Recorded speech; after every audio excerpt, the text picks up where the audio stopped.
Istimewa di MHI Khamis 7 Disember. Inspirasi daripada bapa, kisah adik Auni yang memakai baju seragam ayahnya sempena Hari Kanak-kanak di sekolah kerana bangga dengan tugas ayah sebagai petugas kebersihan di Majlis Perbandaran. Kisah gelandangan kota tidak pernah habis. Mereka kini digelar sebagai mat berat kerana dikatakan malas bekerja dan hanya mengharapkan bantuan. Tetapi, benarkah itu realitinya?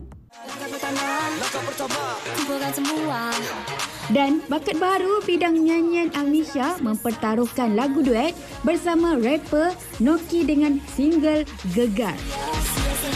Inilah masa. Ya, kembali. Kembali macam baru lepas daripada iklan. Bersama MHI hari ini. Dah 7 Disember 2022, hari Rabu. Haziq Husni bersama dengan Fariha. Yang kalau kita tengok senyuman dia, lain macam. Senyuman berseri-seri. Sebab apa? Kalau tengok IG story Fariha, tahulah yang Fariha on baru je melangsungkan majlis pertunangannya bersama lelaki pilihan. Perlu ke? Oh. Bagi tahulah, kita bagi tahu. Supaya orang mendoakan, supaya dipermudahkan. Hadiah kunci kereta? Sabarlah, ada kahwin lah. Kahwin lah, tunang hadiah juga. Apa 7 Disember 341 hari kita telah melalui 2022. Maksudnya ada berapa lagi? 24 hari macam tu. Bagus ya. Siapa nama Haziq? Saya Haziq. 24 hari lagi untuk kita masuk ke 2023. Ya, dan pelbagai liku-liku cabaran, cerita pahit, getir, hidup dan pengorbanan. Macam lagu yang berlaku sepanjang tahun 2022 ni. Tapi sebelum kita pergi ke tahun 2023, kita kena ingat 2022 ada lagi ni. Ada masa lagi. Ada masa lagi untuk kita siapkan diri, untuk kita lengkapkan azam kita. Daripada awal tahun lagi tu. Ya, benar. Sekarang ni dah 2020 dah hujung-hujung ni. Banyak benda sebenarnya yang kita boleh perbaiki lagi. Kadang-kadang baru dah nak masuk hujung 2022 tu baru nak cakap, apa azam aku 2023 ni kan? Ya. Sekarang boleh lah. Mungkin boleh tutup 2022 dengan pertunangan. Macam apa yang dibuat. Okey, sebelum kita cerita mengenai satu video yang viral sebelum ini, apa kata kita share dengan anda dulu keadaan cuaca itu penting di Malaysia. Sangat penting sebab sekarang kita dah tahu dah, mental kita dah dipersiapkan bahawa Disember adalah cuaca tidak akan menentu. Tengkujuh lah. Okey, di Kuala Lumpur betul. Nampaknya Pagi tadi memang hujan. 9.50 pagi nanti akan cerah lah. Lebih cerah. Kuching cerah nampaknya. Kota Kinabalu cerah. Labuan cerah. Kangar cerah. Petaling Jaya. Ini tempat kita lah. Tadi hujan. Tadi hujan kan? Tadi hujan. Kalau start cerah. Ni dekat Pantai Timur ni lah. Di Kota Baru, di Kuantan pun dijangka hujan. Tapi Kuantan pukul 9.20, 9.50 nanti dijangka cerah sikit. Tapi di Ipoh, Senai, Putrajaya, Ayer Keroh dijangka cerah. Kuala Terengganu pun tengok dijangka hujan pada hari ini. Itu antaranya lah yang kita boleh share dengan anda. Sebab kita harapkanlah cuaca akan baik dalam awal-awal ni kan. Okay. Seterusnya? Kita nak dengar World Cup. World Cup. Saya berjaga untuk tengok. Betul. Saya tengok perlawanan di antara Morocco bertemu dengan Spain. Resultnya? Ni dia. Ni. Okey. Ni. Morocco dengan Spain, game dia 0-0 sampai habis 90 minit. Lepas tu tambah masa tambahan, tetap 0-0 penalti. Siapa sangka Maghribi mengalahkan Spanyol? Maghribi mencipta sejarah apabila layak ke pusingan suku akhir akan bertemu dengan Portugal. Mana Portugal? Yang membelasah Switzerland 6-1. Cristiano Ronaldo tak main. Dia letak kat bench. Orang macam, terkejut lah. Cristiano Ronaldo tak ada. Bila kata 6-1. Portugal membelasah Switzerland. Jadi, Portugal akan bertemu dengan Morocco di pusingan suku akhir. Jadi suku akhirnya pada hari Jumaat, Sabtu dan juga Ahad kita saksikan antara quarter finalnya. Croatia bertemu dengan Brazil pada hari Jumaat. Netherlands akan bertemu dengan Argentina. Morocco akan bertemu Portugal. Dan ini perlawanan puan. England akan berjumpa dengan France, juara bertahan. Macam susah sikit nak ni Nak predict kan? Siapa yang akan menang World Cup? Okey, kalau Ri lah tengok daripada sini Ri. Siapa yang paling Ri suka lah nak menang? Brazil, Portugal. Tak satu je lah, tak payah sampai dua. Tak ada. Diam. Bagi sampai tiga. Brazil, Portugal. Dah buka dah. Brazil, Portugal lagi? Brazil bertemu Portugal ke? Final. Mungkin. Boleh jadi. Tapi yang penting kita akan tunggulah bagaimana keputusan suku akhir yang akan bermula pada hari Jumaat nanti. Okey, dan hari ini juga Ya. Pada 7 Disember akan berlangsungnya. Ini dia. Belum tamat lagi PRU ke-15. Ini hari ini menentukan di dua kawasan, iaitu satu di Parlimen Padang Serai dan juga Don Tioman. Yang akan mengundi hari ini 7 Disember, di mana penduduk di sana yang mana berada di sana yang kalau tengok pendaftaran SPR-nya adalah alamat di sana, akan mengundi di Parlimen Padang Serai dan juga Don Tioman. Dan lebih 160,000 pemilih berdaftar akan menentukan siapakah yang bakal menjadi pemimpin di kawasan Parlimen dan juga Don Tioman itulah. Kalau ada rezeki lah, kejap lagi kita akan cuba untuk dapatkan wartawan yang berada di sana untuk tahu update bagaimana keadaan di kawasan pilihan raya. Ya. Okey. Alright. Itu adalah apa yang menarik pada hari ini. Tapi ini yang paling menarik, ada satu video seorang adik ini, iaitu yang berusia 8 tahun, Nur Auni Awatif Muhammad Anwar, yang tular videonya bila dia bangga memakai baju kerja milik bapanya sewaktu sambutan hari kanak-kanak di sekolahnya. Kan dia orang tanyalah pakai baju ayah kerja. Sebab dia ada tema. Temanya kerjaya. Jadi bila anak-anak ni dia pilihlah. Kalau kita lah, kalau awak masa umur 8 tahun, awak nak pilih kerjaya apa? Pakai baju apa? Saya macam Azad suka mandu Formula 1. Azad pakai baju Formula 1 lah. Kan? Pakai suit tu kan di sekolah. Macam nak jadi doktor, pilot dan sebagainya. Tapi Auni ni dia memilih untuk memakai pakaian ayahndanya sebagai pekerja pembersihan di Teluk Intan. Jadi bayangkan kanak-kanak yang berusia 8 tahun, kesedarannya dan juga melihat jasa pengorbanan ayah tu melekat sampai boleh menjadi seorang yang anak yang bangga lah dengan kejayaan ayah. Dia menghargai pengorbanan ayahnya. Jadi kalau anda nak tahu ceritanya pasal apa sebenarnya, jom kita tengok video TikTok ni. Tertulis kisah cerita kita begitu indah, masa laluku dia menangis di pelukanku lalu berkata pertahankan. Inspirasi daripada seorang bapa. Ya, itu ayahnya sendiri yang buat video tu. Sentuh. Ya, memang tersentuh sebenarnya bila kita tengok video tu. Dan kita bersama dengan satu keluarga hari ni. Kita bersama dengan Encik Muhammad Anwar Muhammad Yusof, Puan Nur Fadilah Jaafar dan juga adik Nur Auni Awatif Muhammad Anwar. Ketiga mereka berada di Teluk Intan Perak sekarang ni. Jadi kita dapat video call saja. Assalamualaikum. Salam. Alhamdulillah. Nampaknya dua lokasi yang berbeza. Mungkin Encik Anwar sekarang berada di tempat penugasan ya? Ya. Di mana tu? Teluk Intan. Teluk Intan. Pagi tadi dah mula bertugas. Pada jam berapa bermula tu? 7.30. 7.30 pagi. Okey. 7.30 pagi. Okeylah, kita nak cerita terus pasal gambar dan juga video yang viral pasal adik Auni tu. Yang memilih untuk pakai baju Majlis Pemadaran Teluk Intan, baju ayahnya untuk hari sambutan kanak-kanak tu. Bajunya ada tak dekat situ adik Auni? Ada tu. Ada, adik pegang? Comelnya Auni. Alah, comel. Macam muka anak awak sikit, Zik. Yang mana? Yang perempuan tu. Comel. Sama macam muka anak Aziz. Okey, Auni. Kenapa Auni pilih untuk pakai baju kerja ayah?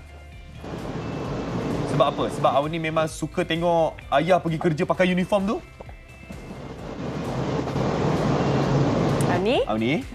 Sebab apa? Saya cantik. Cantik bajunya. Okey. Sebenarnya Kak Auni bercita-cita nak jadi apa? Cita-cita Auni? Cita-cita Auni apa? Chef. Wow. Macam marah Auni. Terkejut kita. Okey, Auni jadi chef, tapi hari tu Auni memilih untuk pakai baju ayah. Jadi Auni memang pakai baju ayah ke ataupun Auni memang minta ayah minta saiz Auni punya baju? Itu baju ayah. Ayah. Tu memang baju ayah dia tau. Dia pakai baju ayah dia sendiri. Cik Anwar, okey, sebab saya pun ada anak juga masa hari kanak-kanak dunia, konsepnya kerjaya, memiliki karier dan sebagainya. Tapi bila dapat tahu Auni sendiri nak pakai baju Cik Anwar, kan, bagaimana ketika tu penerimaan Cik Anwar sendiri? Mula-mula saya macam tak nak bagilah pakai baju saya kan. Kenapa? Cik Anwar tak nak bagi? takkan nak jadi macam saya kan. Macam hari ni jadi bawa pakai baju saya kerja saya. Lepas tu dia cakap tak apalah nak jadi macam ayah. Apa nak jadi ayah hari ni dia cakap. Dia mungkin dia rasa macam dah biasa tengok saya pergi kerja pakai baju ni, lepas tu dia pun kadang suka tengok saya kerja apa kan. Itulah saya rasa macam terharu tu tengok dia, macam rasa macam sebab jugalah kan. Cakap pasal terharu kan, Puan Nur Fadilah menangis apabila Auni memilih untuk pakai baju kerja ayahnya. Boleh ceritakan sikit lah Puan Fadilah mengenai tengok sampai sekarang ni Puan Fadilah masih lagi sebab dengan hati seorang ibu apabila anaknya tahu untuk menghargai kerjaya dan juga pengorbanan ayahnya. Ibu pun faham lah, kita pula rasa sebab juga. Kita pun sedih bila tengok Puan Fadilah pun nangis. Puan Fadilah mungkin ni insya-Allah dah besar nanti ni Auni akan jadi anak seorang yang baik. Seorang anak yang baik insya-Allah. Di usia 8 tahun Auni boleh ada pandangan sebegitu. Kalau kita bezakan dengan kita umur 8 tahun dulu kan, kita pastinya kita kita nak jadi doktor dan sebagainya. Tapi itu mungkin dia ada pandangan dia. Kan? Puan Fadilah sebagai ibu mungkin ada kata-kata.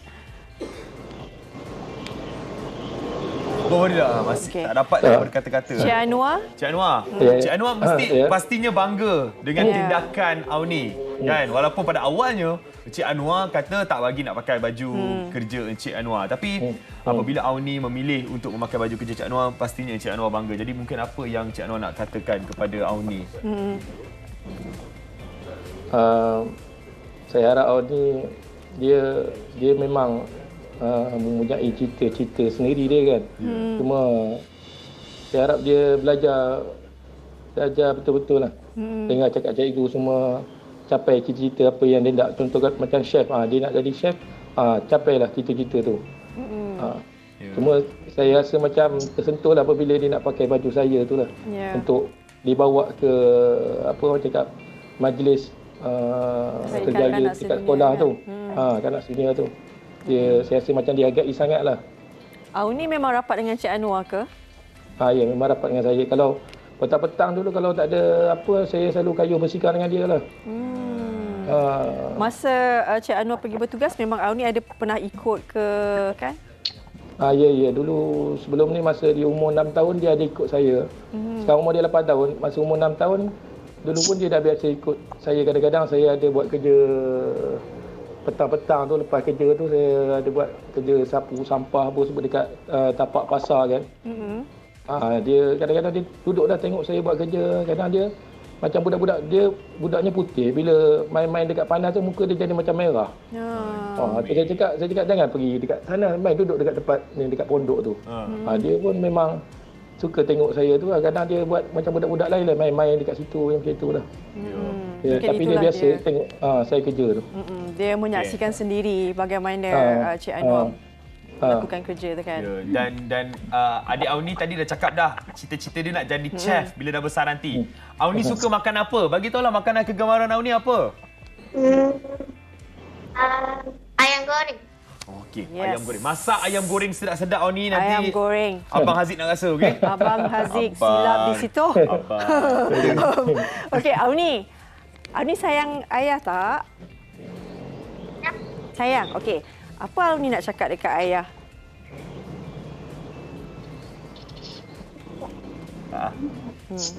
Apa Auni nak cakap dekat ayah? Bagilah ucapan dekat ayah. Nak cakap terima kasih ayah ke? Auni sayang ayah ke? Sebab dah bagi saya makan. Dah bagi makan apa? Makan ayam goreng. Lah comel. Aduh, ini adalah keluarga yang paling comel. Betul. Yang Haziq pernah tengok. Jadi Encik Anwar, semoga Auni membesar menjadi anak yang solehah dan menjadi anak yang membanggakan keluarga insya-Allah. Kami juga berbangga sebenarnya dengan Auni. Sikit sebanyak membuka mata kami sebagai ibu bapa kan. Kami tumpang bangga sebenarnya. Tumpang bangga dengan apa yang Auni lakukan. Tindakan Auni. Auni jaga diri tau, jaga mak, jaga ayah nanti dah besar, okey? Sekarang pun dah boleh jaga dah sebenarnya. Okey? Okey. Puan Fadila jangan nangis dah. Awak ni rajin belajar tau. Nanti kita tengok awak jadi chef pula. Okey? Terima kasihlah call kami. Okey. Ya, insya-Allah. Cik Noh, selamat bertugas. Selamat bekerja. Okey. Assalamualaikum. Waalaikumsalam. Itu dia. Kita itulah mak bapak kita sebagai ibu dan ayah mesti rasa sebab dengan cerita ni dan kita rasa macam kita nak bagi anak kita pun jadi macam kita, tapi baju kita tak ada uniform yang tetap setiap hari. Tak apalah Abang Haziq. Sabarlah Abang Haziq. Rasa macam manja pula. Dipanggil macam tu. Okey, kita nak beres ketiga selepas ini. Kita akan bawakan berkenaan dengan satu lagi topik. Okey. Ini ada cerita mengenai topik laporan isu gelandangan. jugalah. Ya, dah bagi tahu dah. Dah bagi tahu dah. Laporan gelandangan yang kita akan bawakan kepada anda. Kita berehat seketika, kembali selepas ini dalam MSI bersama Abang Haziq dan Kakak Rin.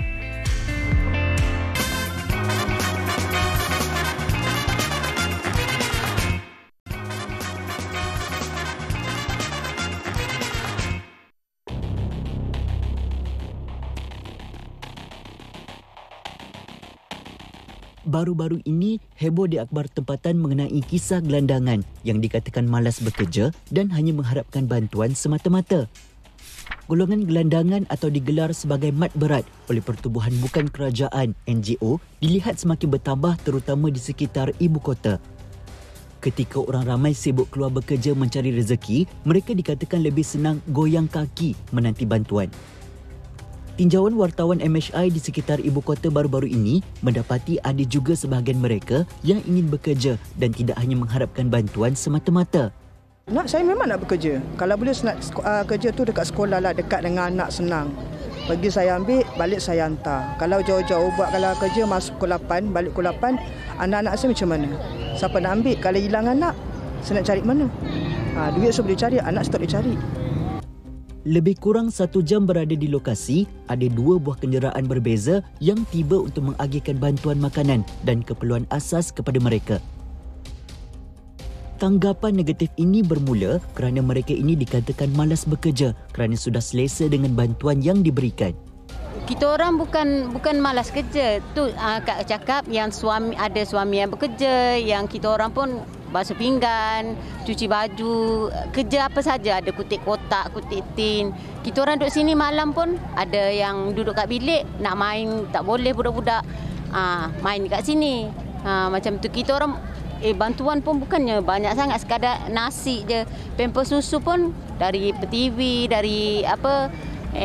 Kadang-kadang dekat sini kalau orang bagi pampers susu bukan semua dapat. Ada yang dapat, ada yang tak dapat. Namun begitu, tidak dinafikan ada juga golongan gelandangan yang mengambil kesempatan atas sifat simpati rakyat Malaysia. Perkara ini disuarakan oleh Rohaizam, seorang bapa berusia 24 tahun yang telah hidup di jalanan selama 4 tahun bersama 2 anaknya. Yang tu kemungkinan ada. So mana yang kalau kita tahu, kita dapat tahu yang dia buat macam tu, kita akan tegur. Mana yang kawan-kawan macam tu kan terfikir macam tu, kita akan tegur dia. Janganlah fikir macam tu. Kau fikir satu hari nanti kalau kau ada anak, kau fikir bantuan tu je sampai. Nanti kalau mana satu tiba-tiba bantuan tak sampai kan kau, tak tahu nak buat apa. So lebih baik kita bekerja lah benda tu daripada kita duduk diam. Sekarang so masa kat sini, saya kata tengah mencari kerja lah. Mencari untuk dapatkan kerja tetap saya. Lambakan dan penambahan golongan gelandangan ini semakin membimbangkan. Lebih merisaukan, peningkatan ini menyaksikan mereka yang masih muda dan sihat serta mampu bekerja tetapi memilih gaya hidup ini. Persoalannya, adakah sifat baik hati dan belas kasihan rakyat Malaysia dalam menghulurkan bantuan melahirkan golongan yang malas bekerja? Atau adakah golongan gelandangan ini benar-benar terdesak disebabkan faktor yang tidak boleh dielakkan sehingga mereka tidak mampu berdikari dan terpaksa merempat di jalanan? Di manakah silapnya? Baik, di manakah silapnya, malas atau miskin? Ya, tapi ada laporan yang mengatakan sebelum ini ada antara gelandangan yang kaya sehingga mampu mempunyai duit sehingga 6 angka, RM100,000. Tak ada duit tu. Duitnya. Jangan sedih, jangan sedih. Baik, kita berbicara berkenaan dengan isu gelandangan ini. Kita nak jentik hati masing-masing. Sejauh mana masyarakat boleh membantu ataupun mereka ni memang tak boleh bantu dah ke. Jadi kita bawakan tetamu hari ini iaitu Tuan Muhammad Khairul Azman Mat Daud, sukarelawan Badan Bukan Kerajaan NGO. Juga merupakan pengurus besar Yayasan Amal Malaysia. Assalamualaikum. Terima kasih bersama kami. Dan kalau kita tengok laporan tadi, itu memang selalulah ke tempat-tempat yang di mana ada golongan gelandangan ini di sana. Jadi mungkin tuan boleh kongsikan update terkini lah mengenai gelandangan ini. Adakah semakin elok ataupun semakin berkurangan jumlahnya ataupun semakin bertambah jumlahnya? Baik, terima kasih kepada Fariha dan juga Haziq. Kalau merujuk kepada definisi gelandangan ini adalah mereka yang tidak ada rumah, tidak ada pekerjaan dan hidup mereka ni berpindah randah. Dan mereka ini tidak mampu untuk memperkemaskan diri. Maksudnya sebabkan bersihan. Dan mereka datang daripada sejarah hidup yang pelbagai. Ada yang dibuang keluarga, ada yang ada penyakit kronik, ada yang merajuk pun ada, merajuk keluarga. Yang ada yang datang daripada rata tempat lah daripada Malaysia ni, daripada Kedah, daripada Pahang, Johor, semua ada. Akhirnya berkumpul di Kuala Lumpur. Dan saya pernah bertemu dengan gelandangan yang mana asalnya dia berpindah ke Kuala Lumpur ni sebab nak mencari rezeki. Mencari rezeki dan mencuba nasib lah. Bila sampai di Kuala Lumpur, mereka terperangkap dengan kemiskinan, iaitu tak jumpa pekerjaan, akhirnya berkawan dengan mereka yang terjebak dengan dadah. Jadi mereka akan hidup dalam keadaan yang macam itulah, di bawah jabatan, tidur depan premis, depan kedai, kemudian selongkar tong sampah cari makanan, dan kebanyakan mereka ni ialah sebatang kara. Sebatang kara, tidak ada keluarga. Tak kira lah Melayu ke Cina ke India ke, sama je. Jadi begitu kehidupan mereka. Dan kalau ikutkan keadaan sekarang ni, bagi saya secara umumnya jumlah gelandangan ini dah berkurang. Dah berkurang. Sebab pihak kerajaan pun telah menyediakan penginapan sementara. Kalau kita cari mereka ini di Kuala Lumpur untuk berikan makanan, susah jumpa. Susah jumpa. Sebab ada juga yang sediakan makanan, pergi cari, tak jumpa. Akhirnya makanan itu diletakkan di setempat dengan harapan mereka datang ambil. Tapi tak ada. Tak datang ambil. Akhirnya diisu bahawa bazir lambakan makanan. Jadi saya cakapkan kepada semua, yang nak bagi makanan kepada gelandangan ini bagus, cumanya kena berhubung dengan NGO tempatan yang setiap hari berurusan dengan pihak gelandangan ini supaya tak berlakunya pembaziran. Baik. Ya, itu perlu. Okey, sebelum kita nak perkenalkan salah seorang daripada tamu kita juga, ini mempunyai kisah pengalamannya, pernah menjadi gelandangan. Tapi sebelum tu saya nak tanya dengan Tuan MK Azman dulu. Gelandangan, sebab kita tahu tadi kan Al-Haziq ada cakap, ada kata ada duit simpanan sampai 100,000 dalam akaun ni. Gelandangan ni kalau kita take macam ni, mana yang gelandangan, mana yang sebenarnya ada depa dapat bantuan, ada rumah apa semua, tapi dia masuk grup ni. Dia pastinya ada perbezaan tu. Baik, bagi saya gelandangan ini berdasarkan definisi ialah mereka yang tidak ada rumah, tidak ada pekerjaan.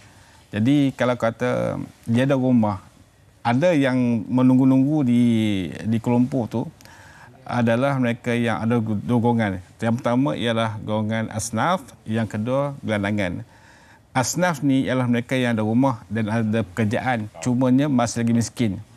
Bila masih lagi miskin, mereka akan cari makanan, bantuan-bantuan sekitar Kuala Lumpur, sama ada di pasar seni ke, coket ke, ataupun sekitar CIMB ke. Mereka akan berkumpul malam untuk dapatkan makanan. Jadi mereka ada rumah, mereka ada pekerjaan, cumanya pendapatan bulanan itu tak begitu cukup lah. Jadi untuk kurangkan perbelanjaan tu, mereka akan datang ambil makanan. Tumpang lah ambil. Ya, datang. Kemudian kami di Warung Makan Sahabat pun setiap hari menyediakan makanan.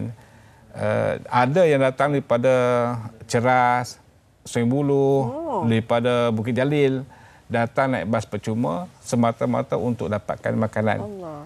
Mereka ni ada rumah tapi masih lagi memerlukan makanan sebab nak kurangkan perbelanjaan. Nak kurangkan perbelanjaan dan kos sehari hidup tinggi di Kuala Lumpur. Jadi itulah kita nak dapatkan sendiri pengalaman Daripada seorang bekas gelandangan, 7 tahun lepas beliau adalah gelandangan. Tapi sekarang dah ada kerja dan dah orang kata improve lah dalam kehidupan. Membina hidup sendiri. Ya. Baik, kita nak bersama dengan Nur Hidayu Abdullah. Assalamualaikum. Hidayu, panggil Hidayu ke panggil Ayu? Panggil Ayu je. Okey, Ayu. Okey, Ayu. Tadi kita ada cerita mengenai ada bekas golongan gelandangan ni yang bergerak daripada tempat-tempat lain, daripada negeri atau daerah lain untuk datang Kuala Lumpur untuk hanya sekadar untuk mencari makanan. Adakah memang kalau ikut pengalaman Ayu sebelum ini memang perkara itu benar-benar berlaku, Yu? Sebelum ni saya jadi gelandangan. Saya tak tahu macam nak cakap. Susah lah masa jadi gelandangan. Saya cuma gelandangan 2 hari je. Itu pun sebab ada orang bantu saya kan. Masuk Anjung Sigar. Lepas tu terus saya cari kerja. Dibantu ada kerja Nike. Lepas tu alhamdulillah sampai sekarang lah. Masalah hidup membuatkan Ayu terperangkap dalam gelandangan. Ya, betul. Okey. Dan apa yang membuatkan Ayu cuba bangkit? Maksudnya nak keluar daripada zon selesa tu? Sebab saya nak bantu mak ayah saya. Ayah ada kat kampung. Sekarang ayah dekat saya. Saya dah boleh jaga dia, adik saya. Saya boleh banggalah sebab sekarang saya berubah daripada saya gelandangan sampai ke sekarang. Okey, Ayu sebelum ini memang bersama dengan golongan gelandangan ini dan Ayu tahu bagaimana keadaannya. Jadi mungkin Ayu boleh ceritakan kepada kami, adakah benar tanggapan yang gelandangan ni ada yang kata malas kan? Ada yang kata mereka malas, ada yang kata mereka miskin, tapi ada juga yang mengatakan mereka ada duit simpanan. Sampai RM100,000 pun ada kalau kita tengok laporan sebelum ini. Sebenarnya kalau ikutkan gelandangan kan, saya gelandangan tak ada duit langsung. Tapi kalau kita ni niat dah, kita nak ke depan je. Sebab takkan kita nak duduk tepi jalan, nak harap ke bantuan orang semua. Lepas tu kita tak nak ada rumah sendiri, kerjaya sendirilah senang cerita. Kita nak stay nak harap ke bantuan orang pun tak guna. Kita kena ke depan.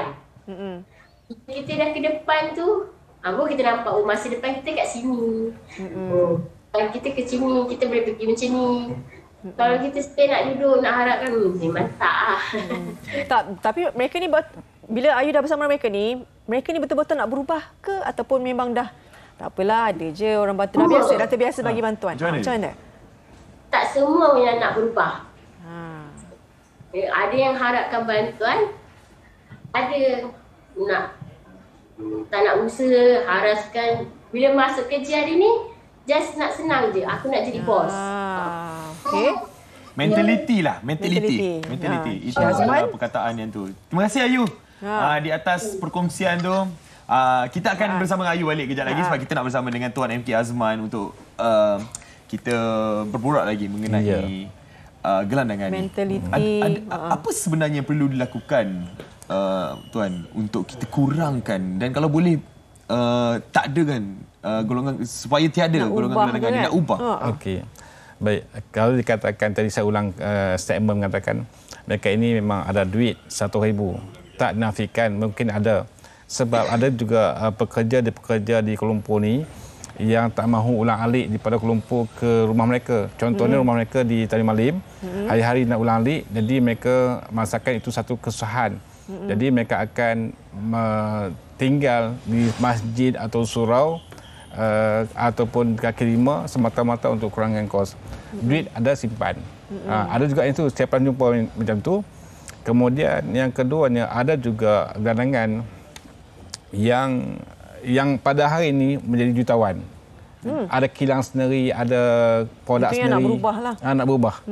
Jadi kita melihat setiap gelandangan ini mereka ada potensi untuk berubah. Betul. Ada potensi untuk berubah. Jadi tugas kita ialah memberi mereka ilmu, memberi mereka didikan, perhatian dan juga yang keduanya bagi motivasi. Motivasi penting sebab kebanyakan gelandangan ini ialah orang yang dah dismotivate. Tak tahu nak hidup macam mana, nak mulakan kehidupan macam mana, keluarga pun tak ada, tiada sokongan. Jadi kita akan beri motivasi Yang ketiganya bagi mereka ilmu untuk mencari rezeki. Contohnya kemahiran. Kemahiran. Sebab kalau bukan gelangan ni, kalau tanyakan mereka ni apa yang mereka nak buat, kebanyakan mereka malas. Kalau tanya saya, memang sejujurnya malas. Minta maaf lah. Malas akan membawa kepada kemiskinan. Cumanya ada sebahagiannya ada masalah kesihatan, sakit kronik dan sebagainya. Ada yang ada masalah mental. Dia masalah mental ni sukar untuk terawat lah. Jadi kita akan pilih mana galangan yang ada kehendak untuk berubah. Kita akan bagi dia didikan, bagi dia motivasi dan berikan dia ilmu-ilmu untuk mencari rezeki. Okay. Itu mana yang kelompok yang ingin berubah tu, alhamdulillah kita boleh salurkan dan bantuan yang kita salurkan pun nampak hasilnya. Okey, Ayu cakap tadi setahun Ayu berada bersama dengan Anjung Singgah kan. Jadi bagaimana Ayu kata Ayu nak tolong keluarga dekat kampung, nak berubah tu susah tak? Niat kita betul, senang alhamdulillah. Sebab masa saya duduk Anjung, saya dibantu Cik Junaidi, Cik Bu, semua orang-orang kat situ lah, orang atasan semua dibantu saya, support, bagi sokongan, bagi tunjuk jalan saya untuk selesaikan satu masalah saya. Dari situlah saya boleh bangun dengan bantuan diorang untuk bagi saya semangat. Sampai sekarang lah alhamdulillah saya dah berjaya. Saya dah happy. Apa yang saya pun dah kahwin dah pun. Alhamdulillah. Okey, kita nak cakap pasal bantuan. Tadi bantuan yang membawa kepada kebaikan, membawa kepada perubahan. Kan? Tapi ada juga bantuan yang membawa kepada kemalasan. Disebabkan rakyat Malaysia ni memang pemurah. Memang sangat-sangat pemurah. Kalau kita tengok di mana-mana akan bagi sumbangan, akan bagi barang-barang makanan ke apa semua. Adakah disebabkan sumbangan-sumbangan yang terlalu banyak tu menyebabkan mereka rasa malas untuk mencari sendiri rezeki, makanan apa semua? Okey. Kalau nak dikatakan secara umumnya begitulah, memang Malaysia ni pemurah. Kemudian bagi kami mualaf ataupun galangan di kelompok ni, kita jumpa yang berhijrah daripada Perak datang ke kelompok 10 tahun tak jumpa katil, 10 tahun tidur dekat kelima. Kemudian bila Islam, kita bagi dia tinggal di hotel. Hotel bajet di Cokit. Alhamdulillah satu hotel tu ditempah khas untuk penempatan mualaf dan ditanggung oleh pihak Baitul Mal. Bila dia melihat katil tu, dia menangis. Dia terharu sangat-sangat sebab dia 10 tahun tak tidur atas katil, dia bersyukur. Ini adalah gelangan. Jadi kalau dikatakan Malaysia ni pemurah, alhamdulillah memang pemurah. Cumanya ada sebahagiannya yang tak dapat bantuan.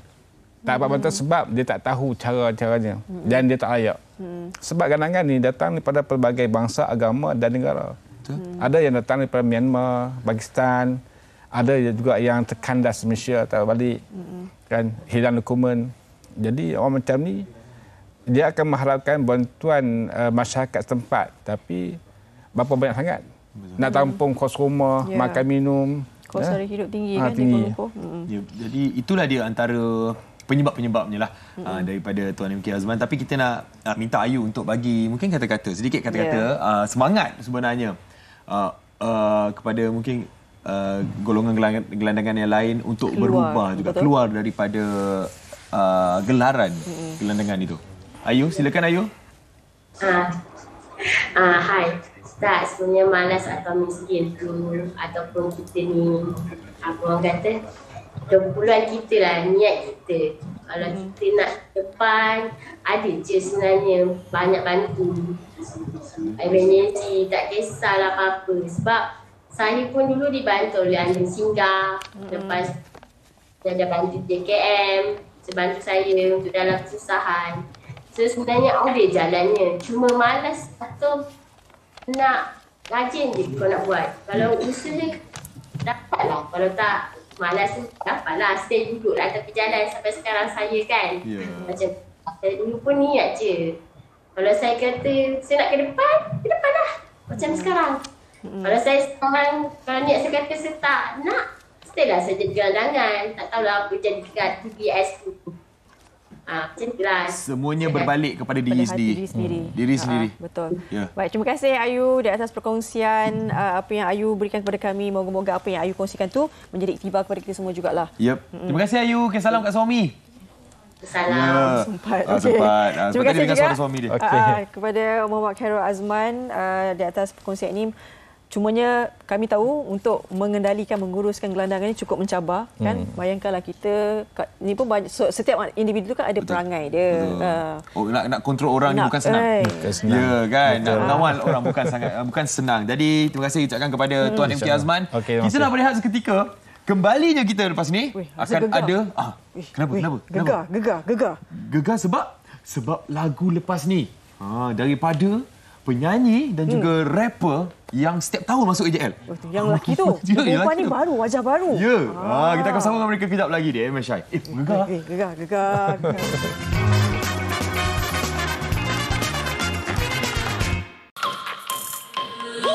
Kalau takdirku jalan terus, yang belum mahir mungkin kan terjelus. Ala bisa terasa selagi ada, sama-sama kita hadap, tak ada salahnya. Luaran nampak lemah, ya. Cuba dulu baru tahu isinya.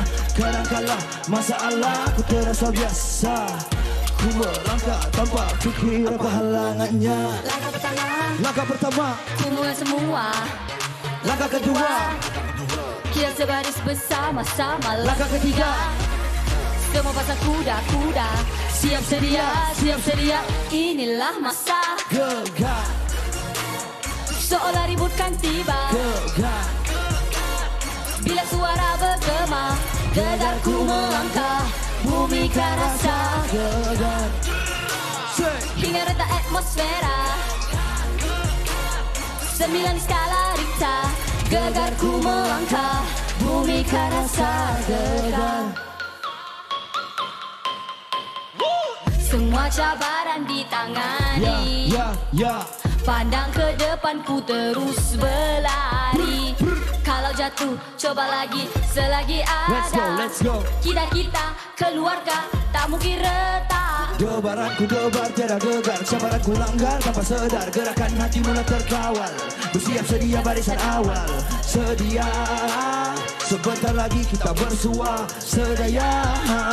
Upaya ku pikir jariku mula dengan Langkah pertama ku mulai semua. Langkah kedua kita sebaris bersama-sama. Langkah ketiga semua pasang kuda-kuda. Siap sedia, inilah masa gegar. Seolah ribut kan tiba, bila suara bergema, gegarku melangkah, bumi kan rasa gegar. Hingga retak atmosfera, 9 di skala Richter, gegarku melangkah, bumi kan rasa gegar. Gegar studio MSI. Gempa. Berapa skala Richter tadi? Ini 9. Nasib tak rubuh. Okey. Kita bersama Amisha dan Noki. Kita dah atas sikit sebab dengar tinggi. Saja je bagi riduk sebelah Noki bagi nampak ketara. Sebab Aziz dengan Noki lebih kurang. Betul, saya setuju. Badan lebih kurang kan Aziz? Lebih kurang. Orang semua scammer. Alright, so lagu Gegar yang merupakan single terbaru daripada Noki bersama dengan Amisha. Amisha ni first single lah. First single lah. Dan lagu ni merupakan soundtrack untuk Daddyku Gangster. Betul. Filem. Filem Daddyku Gangster. Dah keluar dah. Ganas lah lagu ni kiranya. Ganas. Sebab tadi Noki kalau tengok video klip, push. Sini nasib sini tak boleh buat. Tak buat tadi. Boleh pak, boleh. Tak boleh. Okey, jadi Amisha mungkin boleh ceritakan sikit macam mana Amisha boleh masuk dekat dalam industri nyanyian ni? Sebab Daddyku Gangster. Tak payah pakai mic dah. Sebab Daddyku Gangster punya filem tu production daripada kita orang punya production juga. So memang tengah cari orang untuk nyanyi untuk OST. Dan fikir balik why not buat sendiri je lah. Senang. Jujur. Bagus. Saya suka dia. Saya suka Amisha. Tolong undi Amisha ya. Okey. Lepas tu macam mana boleh pula Noki pula dipilih? Sebab masa tu Noki memang baru terpilih untuk AJL. Semasa kita orang rasa macam boleh lah untuk tarik crowd dia, ramai orang suka dia. Orang kata tumpang lah. Lepas tu tengoklah Noki. Rezeki Noki. Noki kot takkanlah tak nak. Setiap tahun masuk AJL. Yes. Alhamdulillah. Pernah menang lagi AJL. Yes, jadi betul. Itu penting. Noki, tahun ini juga layak ke AJL dengan lagu Payung Pelangi. Betul. So adakah Noki sekarang ni lebih memilih lagu-lagu yang Noki akan menyanyi? Disebabkan dia lah orang kata material AJL. Janganlah. Kalau Noki sebenarnya simple. Noki ni suka try benda yang baru. Kalau lagu tu unik, and then Noki macam rasa dia macam susah lah aku nak rap dalam beat yang ataupun muzik yang macam ni. Noki suka cuba. Sebenarnya lah. Betul. Part Noki kalau nak nyanyi part mana-mana dekat dalam rap dia memang susah tau. Tapi Aziz boleh. Lagu gila Aziz. Aziz dah goreng dah. Macam mana lagu? Dah lagu dengan Syihah? Lagu apa tu? Ewo. Macam mana part aku sampai lupa. Rasa bercelaru, otakku semakin buntu kalau diriku masih hidup bersama. Saya bangga ya. Okey, sekarang jangan tukar. Ni memang MHI. Ni bukan AJL. Ni MHI. Okey, macam Amisha kan. Macam mana chemistry kalian berdua nak nyanyi lagu begini? Noki? Okey, kalau bagi Noki, sebab Misha ni bagi Noki dia santai, relax, senang untuk bekerja. So tak ada yang macam kita kena buat macam ni, kena buat ni. Dia jenis yang menerima dan orang cakap kita bagi idea dia boleh dengar. Dia bagi idea kita boleh dengar macam itulah. So senang untuk bekerja. So senanglah ada chemistry di situ. Saya pun okeylah dengan sebab Noki dia tak buat rasa awkward. Dia friendly, dia actually so, lepas ni Amisha akan terus menyanyi ke? Ataupun akan menyanyi dalam production sendiri ke? Ada menyanyi. Akan teruskan kerja nyanyian? Ya, betul. Maknanya dah ada plan lah. Dah ada apa nak lagu. buat lepas ni? Dah ada lagu. Orang dah continue. Menarik video klip. Menarik. Adakah video klip ni daripada production sendiri juga? Betul Misha? Betul. So maknanya hebatlah maknanya. Semua sendiri. Adakah selepas ni Noki juga? Kalau ada rezeki kan kita tak tahu Allah, kan. betul. Ada plan tak untuk jadikan Noki hero dalam filem-filem ada produksi? plan, ada. Astagfirullahaladzim. Dah borak. Sudah borak. Anak dia sini ya minta Datuk. Sinilah Tok. Yang dekat sini pun ada juga ni. Tolonglah. Selit. Tempat selit. Sikit pun tak apa. Buat rasa. Okey Amisha, mungkin Amisha ada misi dan visi juga kan. Bila ini kali pertama tapi sebenarnya adalah titik permulaan untuk Amisha terus kekal dalam industri sini di hadapan kamera. Dua kali ke? Dua kali. Kan? Ada kala lepas ni macam-macam lagi cabang-cabang InsyaAllah industri. ada macam-macam lagi lah. Selain pada nyanyi pun ada buat produk kosmetik juga. Ada juga. Banyak. Otak bisnes. Itu yang bagus. Tahu tak umur Misha ni berapa? Berapa umur Misha? You rasa berapa? 2-3? Ada dekat dah 22. 22? Wow. Tapi macam-macam dah dia buat. Macam-macam. Saya yang 28 ni pun bisnes. Tak ada apa tak ada. Jangan. Bukan. Itu yang kita cakap sini. Belakang orang tak tahu. Belakang kaya. Jangan. Tak ada. Aziz kaya. Apa yang kalian harapkan Noki dan juga Amisha dengan lagu Gegar ini? Of course nak juga bawa Noki masuk AJL sekali lagi. InsyaAllah. And guys, kalau bagi Noki harap korang boleh tonton music video dia sebab music video dia lain macam secara jujur Noki cakap. Inilah first music video yang Noki ada fighting dalam Walaupun memang Noki fighter first time Noki dalam belajar MV dia fight fighting. scene ni on set. Dia belajar fight scene on set semua. Tapi betul. Betul. Banyak Sekejap je on the spot dia terus buat. Noki hebat. Ya Allah. Macam okey, nak tanyalah untuk AJL yang bakal berlangsung tahun depan ni. So macam mana? Dah start persiapan ke ataupun masih lagi relax dulu? Sekarang ni sebenarnya dah start on planning apa nak buat. Sebenarnya idea tu dah ada, cuma belum duduk bincang sekali lah. So bagi Noki this time beza dia adalah sebab lagu Payung Pelangi ni Noki yang kompos sendiri dengan MK sekali. So dia punya pressure tu lain sikit. Sebab kan before this featuring ya dengan artis lain. So this time macam main. Sendiri buat, sendiri tanggung. Orang cakap the costing and everything. So rasa macam harap-harap okey lah insya-Allah. InsyaAllah. Tapi lagu Gegar ni sebenarnya kalau intro masa sebelum korang masuk AJL tu kan inilah masa Gegar. Tiba-tiba masuk lagu yang masuk AJL tu. Masuk disqualify. Kenapa ada lagu lain dia? Terus plan masuk AJL dah. Why not? Betul. Betul. Lagu Gegar ataupun lagu-lagu lepas ni lagu Amisha dan juga Noki boleh orang kata sampai ke tahap AJL. Jadi guys, jangan lupa tengok lagu Gegar Amisha dan juga Noki di YouTube, okey? Tahniah juga kami ucapkan atas gandingan baru ini. Terima kasih. Inilah masa. Boleh fight? Boleh. Sebelum Abang Haziq Abang Haziq lebih tahu ke mana arahnya, kita nak berehat seketika. Betul, kembali selepas ini dalam Amisha. Kita hadap, tak ada salahnya. Wow, luaran nampak lemah.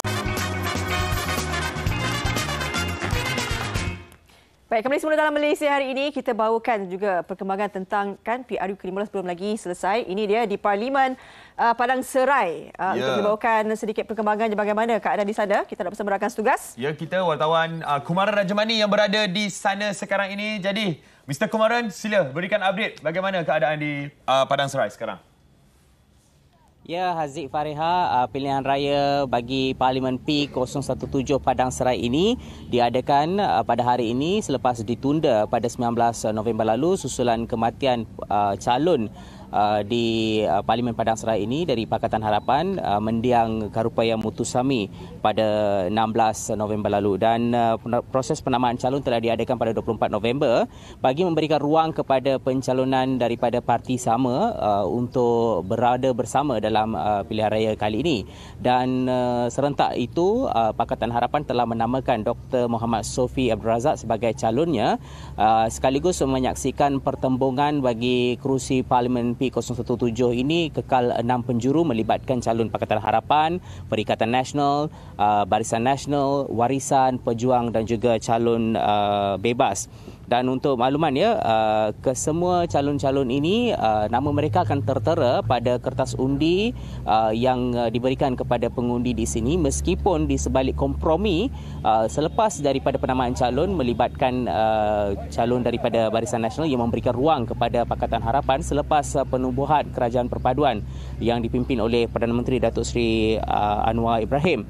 Dan untuk makluman sebentar tadi pengurusi Suruhanjaya Pilihan Raya Tan Sri Abdul Ghani Saleh yang melawat sekolah tempat saya berada sekarang ini iaitu Sekolah Menengah Kebangsaan Sultan Badli Shah telah memaklumkan bahawa sekiranya mana-mana calon yang telah membuat pengumuman untuk menarik diri memenangi kerusi yang ditandingi sama ada di Padang Serai ini ataupun di Tioman, maka calon itu tetap akan diumumkan sebagai pemenang memandangkan nama mereka berada dalam senarai calon-calon di kertas undi dan secara teknikalnya mereka masih merupakan calon yang bertanding bagi kedua-dua kerusi tersebut. Dan untuk makluman di Padang Serai ini sejumlah 46 pusat mengundi dibuka melibatkan 230 saluran dengan sejumlah 2,468 orang petugas ditugaskan untuk melakukan kerja-kerja Suruhanjaya Pilihan Raya. Dan saya berada di sekolah ini seawal jam 7 pagi tadi bagi melihat sendiri proses pengundian yang dijalankan dan saya boleh katakan bahawa pengundi di sini agak bersemangat untuk hadir lebih awal. 7 pagi saya berada di sini, 7 pagi jugalah adanya pengundi yang sudah pun berada di sini beratur di luar perkarangan sekolah untuk menunggu giliran mereka memasuki pusat pengundian di sini. Dan tepat jam pukul 8 pagi tadi pusat mengundi di sekolah ini dibuka dan setakat jam 10 pagi tadi data terkini menyatakan bahawa peratusan yang keluar mengundi bagi kerusi Parlimen Padang Serai dan juga Tioman dianggarkan telah mencapai 9%. Angka ini disifatkan sebagai suatu angka yang normal bagi mana-mana pilihan raya kerana pengundi akan keluar awal dan hari ini merupakan hari bekerja di Kedah ini terutamanya. Jadi dijangkakan ramai di kalangan pengundi-pengundi telah keluar awal untuk menunaikan tanggungjawab mereka. Dan keadaan cuaca yang tidak menentu di waktu petang juga disifatkan sebagai antara faktor kehadiran ramai pengundi di awal pagi. Sejak saya berada di sekolah ini pagi tadi sehingga sekarang pengundi bertali arus hadir untuk menunaikan tanggungjawab mereka dan di Parlimen Padang Serai ini sejumlah lebih 132,000 pengundi layak menjalankan tanggungjawab mereka memilih kepimpinan dan akhir sekali pengurusi Suruhanjaya Pilihan Raya juga telah memaklumkan bahawa selewat-lewatnya jam 10 malam nanti kita akan mengetahui siapakah calon yang memenangi Parlimen Padang Serai dan juga Tioman. Sekian dulu langsung dari Padang Serai, Haziq. Terima kasih Kumaran Rajamani di atas update apa yang berlaku di sana. Semoga dipermudahkan semua urusan dan semua jalan lancar lah, insyaAllah. Harapkan cuaca okey lah kan. Tengok pun tadi matahari okey tu.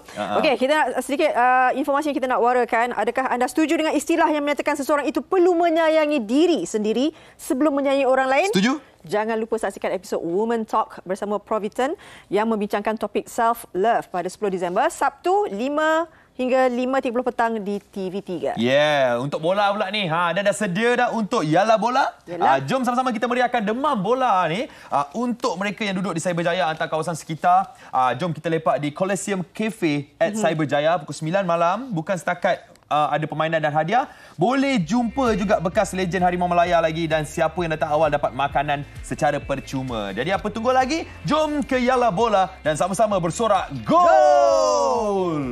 Sorak ramai-ramai ya? Sorak ramai-ramai. Baik, esok kita akan bersiaran lagi dengan tajuknya fungsi laluan kecemasan. Ini sangat perlu diberikan perhatian. Betul, dekat rumah ke, dekat shopping mall ke, dekat sekolah ke, dekat pejabat ke, memang kita kena tahu fungsi laluan kecemasan. Esok kita sama-sama bawakan topik itu. Okey, jadi disebabkan Ri suka sangat dengan video klip lagu Gegar, kita bawakan kepada anda lagu Gegar Amisha dan juga Noki. Kita jumpa lagi. Bye, jaga diri.